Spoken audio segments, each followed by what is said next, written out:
சாலை 10 ரூபாய்க்கு போகும், 100 ரூபாய்க்கு போற பாறை மீன் 10 ரூபாய்க்கு போகும். இப்ப யாருன்னா அடி புடி கடி வெடி தப்பிக்கவே முடியாது. அப்படியே போட்டாரா? இப்ப அது சொல்லியா பை பீ போட்டுருங்க. இப்போதான் வியூஸ் வரும். 1 மில்லியன் வியூஸ் கடைசில தான் விடுவோம். இப்போ ஃபர்ஸ்ட் பேர் வந்து அனிக் பாய். என்னை தான் ஃபர்ஸ்ட்ல ஏலம் விடுறோம். ஏலம் ஆரம்பிச்சுட்டு 3 பேர் கேட்கலாம்.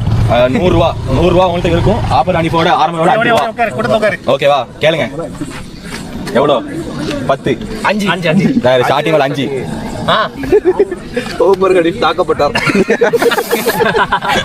1 2 3 அனிபாய் வந்து சிராஜ் தலையில எழுதுங்க. 5 ரூபாய்க்கு தான் எடுத்திருக்கான். சிராஜ் 5 ரூபாய்க்கு தான் போயிருக்கேன். ராஜ் உன் டீம் பேரு வந்து ஆல் ரவுண்ட்ல ஃபர்ஸ்ட் வந்து ஜாசி. இவர் தான் அந்த ஜாசி. போன ஏலத்துல 20 ரூபாய்க்கு போனாரு. யாரும் 500 ரூபாய் ஏலத்துல 20 ரூபாய்க்கு போனப்பல இன்னைக்கு 100 ரூபாய் ஏலத்துல எவ்வளவு போறான்னு பாப்போம். எடுத்தது இவர் தான்.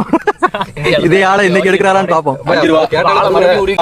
நான் 5 ரூபாய்க்கு போயிட்டேன். இவனை 5 ரூபாய் எடுக்கிறதுக்கு அவ்வளவு கஷ்டப்படுறாங்க. இதெல்லாம் நான் போடுவேன். நீ சொன்னல ரிப்போர்ட் அடிப்பேன். தாக்கப்பட்டாரு. ஜாசி 5 ரூபா. என்ன 5 ரூபா ஒரு தரம். யாருமே சொல்லல இன்னும். யாருமே சொல்லலையா? அப்ப 0 ஒரு தரம். 5 ரூபா 2 தரம். பாத்தியா ஜாதி? நான் 5 ரூபாய்க்கு போனேயா? ஜாஸ்தி நான் 5 ரூபாய்க்கு ரொம்ப என்ன குத்துறா? பாய் தூக்கி வளர்த்த பாய் என்ன குத்துறாரு? சொல்லு வளர்த்ததே தெரியல. அவனும் குத்துறான். அடுத்தால் போடு. அடுத்த என்ன குடுக்கல் போயிட்டானா? ஆமா ஜாஸ்தி குடுக்க. நீ குடுக்கல. இதோட ரிட்டையர்ட் ஆவற. அடுத்த வந்து யாருன்னா